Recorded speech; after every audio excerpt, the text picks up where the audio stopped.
What's going on, ladies and gents? I'm Vincent Carrillo. And I'm Ian Dorsey, and this is another installment of Under the Rock. The soccer team is doing really good so far, wouldn't you say so, Vinny? Yeah, we're doing really well this year. See, you said we, but you're on JV, right? Can't all be all-stars, Ian. But I managed to get through the season injury-free. Injuries can really affect a player's season. Let's see the following story about a player on the soccer team who got hurt. Recently, Glenrock played Elmwood Park in a boys' soccer game when something a bit out of the ordinary happened. Glenrock forward Trevor Duanis went for a header and collided with an opposition player, causing Trevor to break his nose and get 25 stitches. We interviewed Trevor about the injury, what happened, and the aftermath on how he was able to return.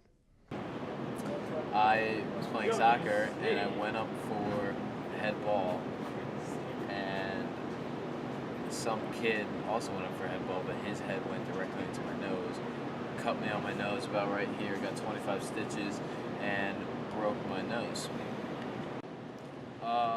After I went to, I was actually like in a cradle position, holding the blood like this, and when I got back up, everyone was like, oh God, like your nose is broken, like you're gonna need stitches too. So I went to the trainer, they told me to go to the hospital, went immediately to the hospital. They brought in the plastic surgeon. When the plastic surgeon came, he told me that I broke my nose and he was gonna try and reset it. He ended up not resetting it, and later on told me that I needed surgery on it because of the microfractures in it and the deviated septum.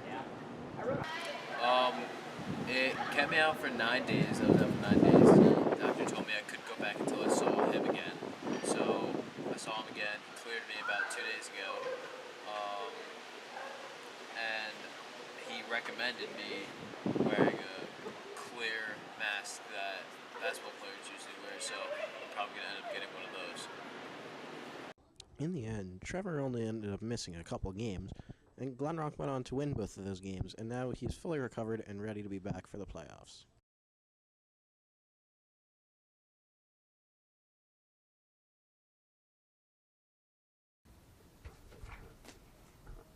Whew, I just got done with a really intense game of handball. Handball can get really sweaty sometimes. Yeah, I had like 5 goals and 6 assists. I'm trying to bring up my stats for college next year. Yeah, it makes sense. One of the experts of the game, Coach Escalante, was interviewed by our own Zach Riley. Let's take a look. Coach Escalante is in his first full year of teaching and is working hard to make sure gym is a stress-free and fun place to be for Glenrock High School students.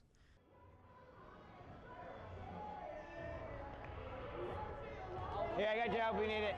So use your 3 steps. Use your steps. Oh, nice save, Colin. Yes, I definitely think the students benefit from the relaxation days. Being a student nowadays can be very stressful. They all have homework that they have to do, as well as the clubs, sports, activities they do after school. So being able to come in for about 40 to 50 minutes and focus on relaxing and breathing is very helpful, and they can be more productive and more focused the rest of the day. Shirts, you guys got to spread out more. You got to spread out more, shirts.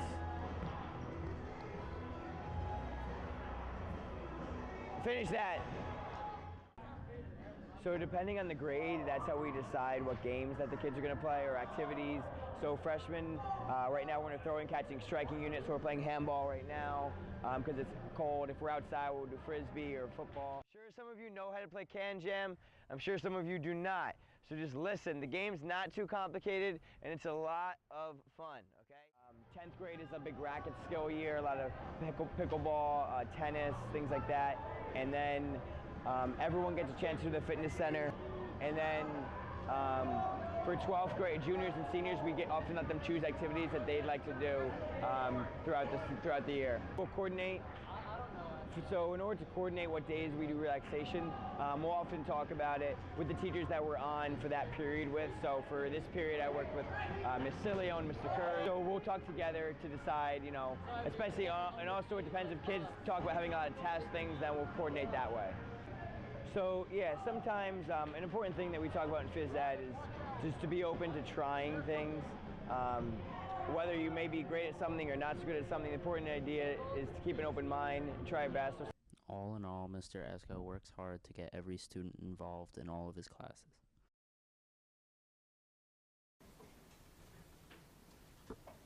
Don't you just love Mr. Arlotta, Ian? I'm inclined to say yes. Around this time of year, Mr. Arlotta is as busy as ever. With the first marking period coming to a close, let's hear from him in the Principal's Corner episode, done by our own Lizzie Burgoyne. Hi, welcome to Principal's Corner. My name is Lizzie Burgoyne, and I'm here with Mr. Arlotta to ask a couple questions. Hey, Liz. Hi. So the first one is, I saw that Glenrock High School was recognized on the College Board's AP honor roll.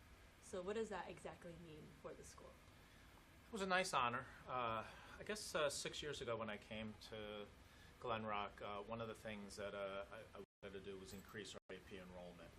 AP sometimes can be a very exclusive company and so forth. So with the work of our department leaders and teachers, we really worked to make it more inclusive, kind of reducing some of the things that students have to jump through. And consequently, our numbers have really rose up. We probably have almost doubled our AP participation. One would think that when you have a lot more kids taking AP, your scores are going to go down, but actually that hasn't been the case. So we were still able to maintain our scores, if not getting higher, and almost having double the population. So we were recognized for that, which I think is a nice thing. Thanks. So, in what sports in particular are you looking forward to in this upcoming winter season? Well, we're just wrapping up the fall. We've again had another very, very good fall. A couple of our teams are still going. But in terms of the winter, I always tend to gravitate to the sports that I coached. I coach both basketball in the winter and softball in the spring, so I really look forward to watching our basketball teams compete. Sometimes it gives me a little memories as I'm watching about things that I've gone through, and I know that they're going through as well. So I'm looking forward to real good basketball seasons. But good luck to everybody as well. So how is Glenrock High School preparing for the upcoming holiday season?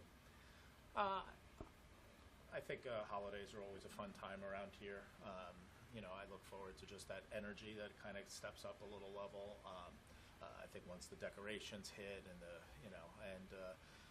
I think it really culminates when we have our assembly and everybody gets together and everybody's all excited and pulled together. So that's always a fun time. I think we have a couple of changes in mind for this year, so trying to keep the traditions but also kind of bring some new things in. So a couple of surprises up our sleeves.